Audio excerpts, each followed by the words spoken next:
কম বয়সেই চুল পড়া শুরু, ভেতরের কারণ কি? সকালে ঘুম থেকে উঠে বালিশে একগুচ্ছ চুল কিংবা গোসল করার পর ড্রেনে আটকে থাকা চুলের স্তূপ দেখে কি আপনার বুকটা কেঁপে ওঠে? আয়নার সামনে দাঁড়ালে কি মনে হচ্ছে সিথিটা আগের চেয়ে চওড়া হয়ে যাচ্ছে? যদি আপনার বয়স ২০ বা ৩০-এর কোঠায় হয় এবং এখনই চুল পাতলা হতে শুরু করে, তবে আজকের ভিডিওটি শুধুমাত্র আপনার জন্য। আমরা সাধারণত ভাবি দামি শ্যাম্পু বা তেল মাখলেই চুল বন্ধ হবে, কিন্তু সত্যটা হলো আপনার চুল পড়ার আসল কারণ হয়তো আপনার শরীরের ভেতরে লুকিয়ে আছে। আজ আমরা সেই লুকানো কারণগুলোই উন্মোচন করব। স্বাগত সবাইকে। চুল পড়া কোনো সাধারণ সমস্যা নয়, এটি আমাদের আত্মবিশ্বাসে বড় ধাক্কা দেয়। তবে ভয় পাওয়ার কিছু নেই। বিজ্ঞান বলছে প্রতিদিন ৫০ থেকে ১০০টি চুল পড়া স্বাভাবিক, কিন্তু তার চেয়ে বেশি পড়লে বুঝতে হবে শরীর আপনাকে কোনো সিগন্যাল দিচ্ছে। আজকের ভিডিওতে আমরা জানব কেন অল্প বয়সে চুল পড়ে এবং এর প্রতিকার কী। হরমোনের ভারসাম্যহীনতা। তরুণ প্রজন্মের চুল পড়ার প্রধান কারণগুলোর একটি হল হরমোন। বিশেষ করে ছেলেদের ক্ষেত্রে DHT নামক হরমোন চুলের ফলিকলগুলোকে সংকুচিত করে ফেলে, আর মেয়েদের ক্ষেত্রে PCOS বা থাইরয়েডের সমস্যার কারণে হরমোনের তারতম্য ঘটে, যা সরাসরি চুলে প্রভাব ফেলে। পুষ্টির অভাব। আমরা এখন জাঙ্ক ফুড আর প্রসেসড খাবারে অভ্যস্ত, কিন্তু আপনার চুল মূলত প্রোটিন দিয়ে তৈরি। যদি আপনার শরীরে আয়রন ও ফেরিটিন, ভিটামিন B12 ও ডি, বায়োটিন ও জিঙ্কের অভাব থাকে, তবে নতুন চুল গজানো বন্ধ হয়ে যায় এবং পুরনো চুল দ্রুত ঝরে পড়ে। অত্যাধিক মানসিক চাপ। পরীক্ষার চাপ, কেরিয়ারের দুশ্চিন্তা বা ব্যক্তিগত সমস্যা, এগুলো শুধু আপনার মনে নয়, মাথাতেও প্রভাব ফেলে।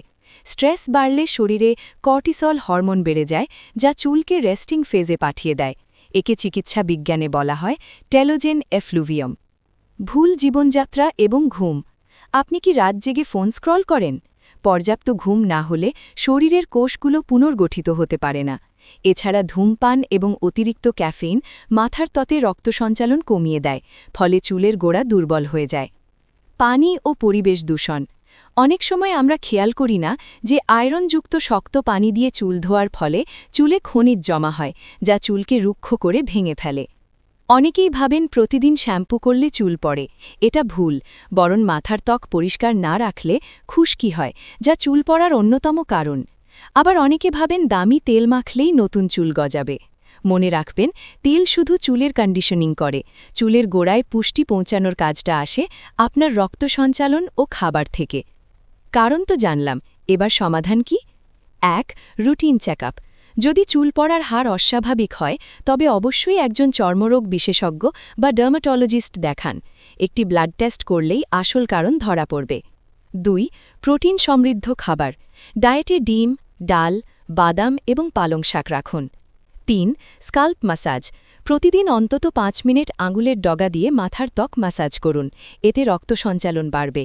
৪. সঠিক শ্যাম্পু নির্বাচন। সালফেট এবং প্যারাবেন মুক্ত মৃদু শ্যাম্পু ব্যবহার করুন। ৫. পর্যাপ্ত ঘুম ও পানি। দিনে অন্তত ৭ থেকে ৮ ঘণ্টা ঘুম এবং ৩ লিটার পানি নিশ্চিত করুন। চুল পড়া মানেই সব শেষ নয়। সঠিক সময়ে সঠিক পদক্ষেপ নিলে এবং জীবনযাত্রায় পরিবর্তন আনলে আপনার চুল আবার ফিরে পাওয়া সম্ভব। মনে রাখবেন, আপনার শরীর ভেতর থেকে সুস্থ থাকলে তার প্রতিফলন আপনার চুলে দেখা যাবে। ভিডিওটি আপনার কোনো বন্ধুর উপকারে আসতে পারে বলে মনে হলে শেয়ার করুন, আর কমেন্টে জানান আপনি বর্তমানে কোনো হেয়ার কেয়ার রুটিন ফলো করছেন কিনা। দেখা হবে পরবর্তী ভিডিওতে। সুস্থ থাকুন, সুন্দর থাকুন।